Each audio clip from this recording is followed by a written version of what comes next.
All right, question number 1. Expand to write an equivalent expression, negative 1/4 times negative 8x plus 12y. So I am going to write it over here. So negative 1/4 times negative 8x plus 12y.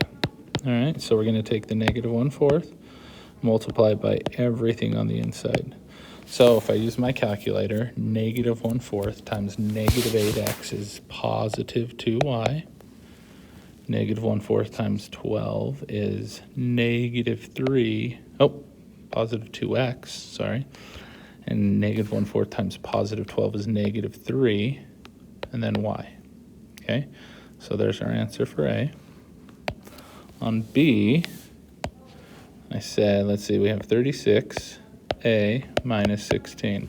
So, at the end of the video, the other video, I said our greatest common factor is 4. So 4 goes on the outside, and then I'm just going to divide both of these by 4.